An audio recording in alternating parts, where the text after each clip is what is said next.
in the wee hours of the morning when I least expected it. An uneventful day until from nowhere, my fellow traveler Tom yelled, "Watch out!"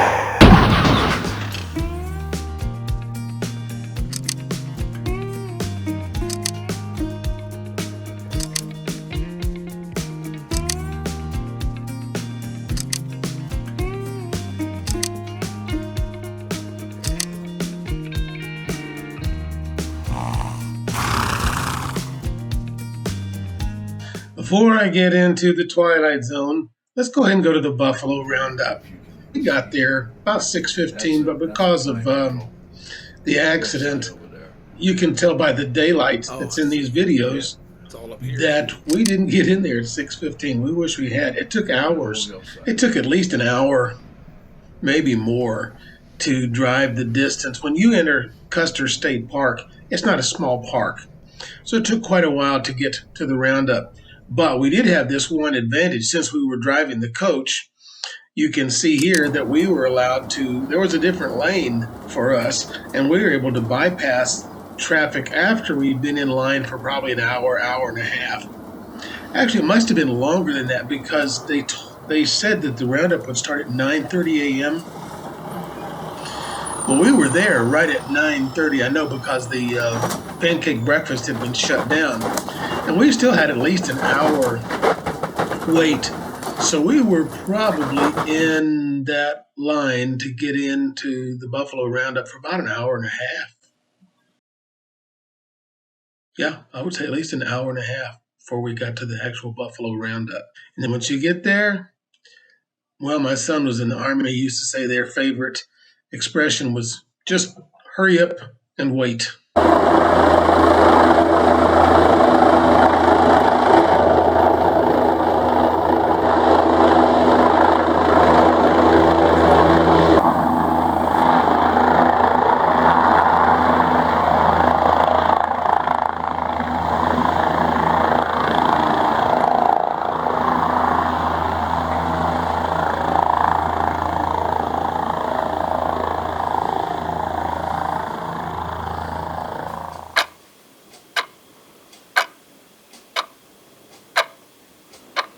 I'm going to apologize from the very beginning because I don't have my regular camera on this trip. I lost my Toad, lost my camera, hit a sign with the RV, but here we are. 1,400 buffalo will be coming through here, and 14,000 of us watching them.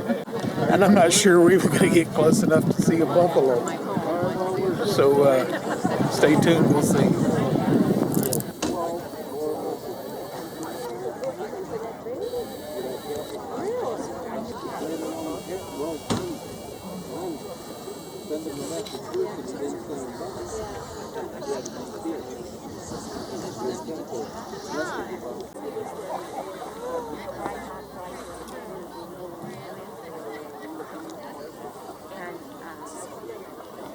Shall we go or should we stay? I would.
And really, just like that, it's over.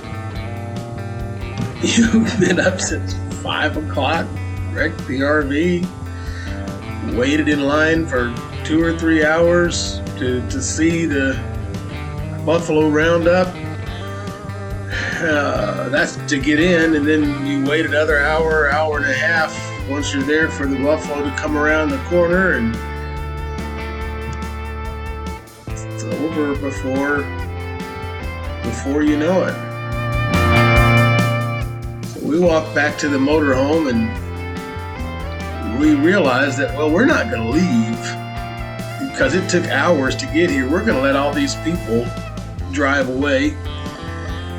And I'm glad we did. You know, I opened up the side, pushed the button, opened the slide on the motorhome so we could get to the kitchen. I think we fixed something to eat. I think Tom might have laid down on the sofa for a nap or something. And I went outside and I got these shots. That's where I saw how long the lines were, all the people leaving. And so I walked out in the pasture, took some more shots, and then as I was coming back,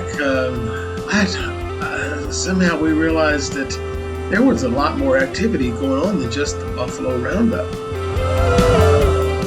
So we walked down to this pasture that you see here, and we could see the buffalo, get up close to them. And we looked across the field, and we could see more activity going on. So we got the motorhome and drove down across the field, across the dirt road, and had an opportunity to talk to the cowboys and get to see more of what's going on. We got to watch the branding. We got to watch the veterinarians take care of the buffalo. It was a neat thing. So if you're going to go to the Buffalo Roundup in South Dakota, Custer State Park in South Dakota, Buffalo Roundup, that's okay. But we really spent hours afterwards getting up close to the buffalo and meeting the people who took care of them. Would I recommend going?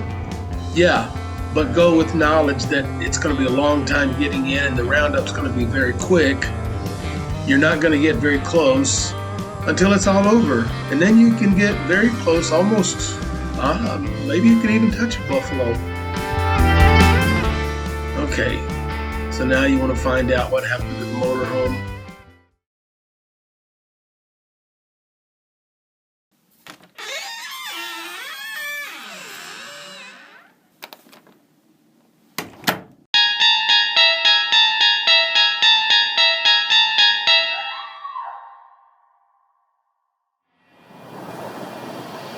Imagine a world where signposts have a life of their own. Imagine that they disguise their true selves in darkness. When the lights are low, before the sun comes up, imagine a world where signposts attack motorhomes. This is the tale of the attacking signpost.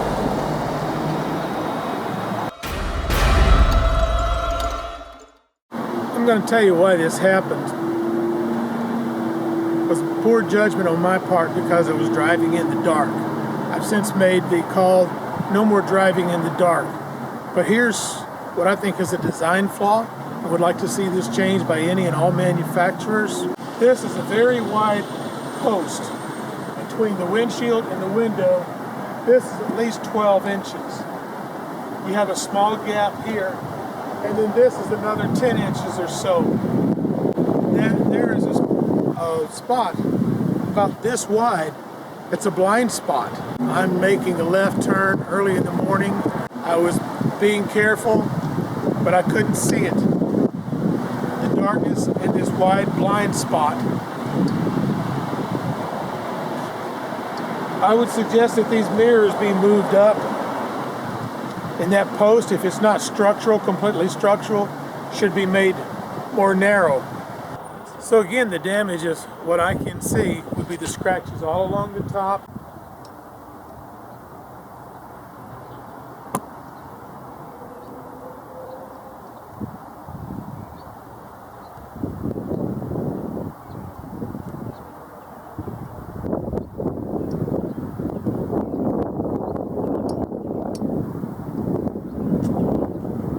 the scratches along the midway.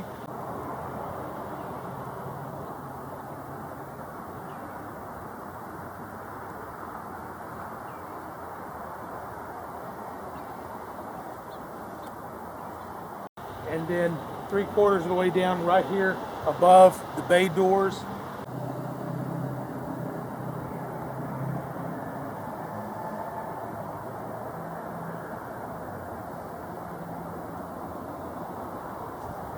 And then paint on bay door 3, paint on bay door 4, 5, 6.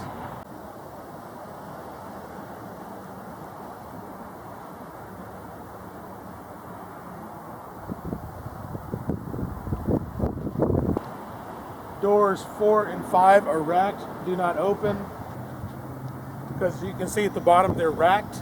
Number 6, where the generator is, will not open at all.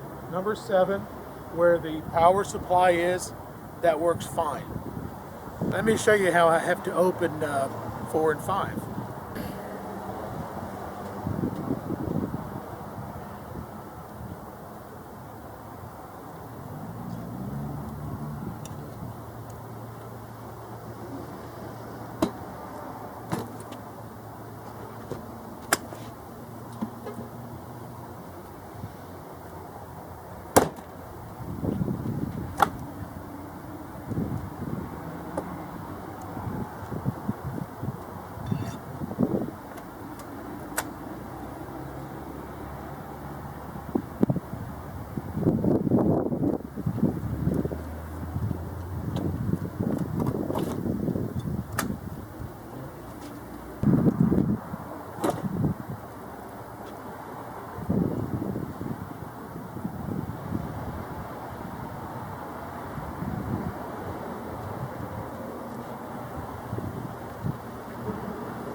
Cargo doors 4, 5, and 6 have all been racked, so they're going to have to be pulled back down into position. There's also quite a bit of damage on the fiberglass around the rear wheel.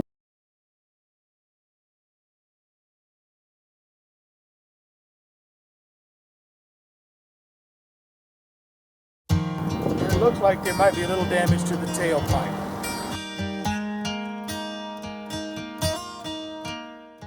Well, folks, that's a wrap. Got that one in the can. Another episode of Mr. Jack's Journey. We've been to the Buffalo Roundup, which I really recommend that you go there. Just make sure you plan to stay all day long. Don't think that you're going to run in for the Buffalo Roundup and when it's over in 15 minutes that there's nothing else to see, because the best is yet to come.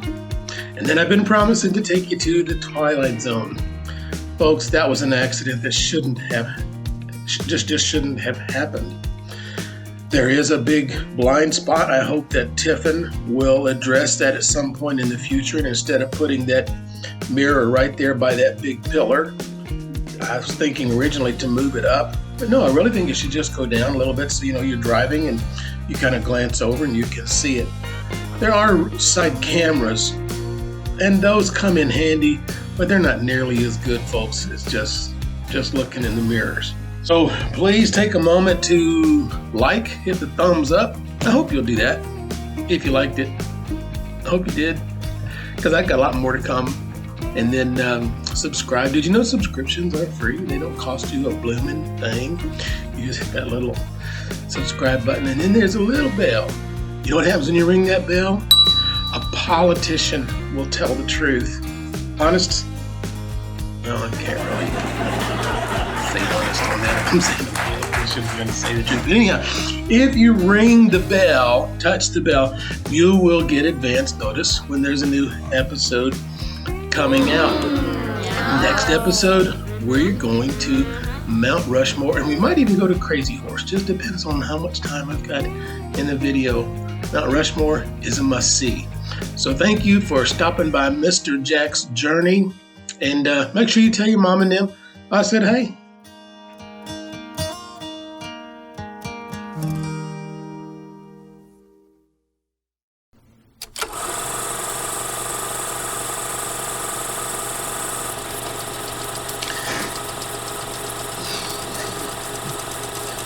Well, thanks for showing up again, and let's try that again. Take two.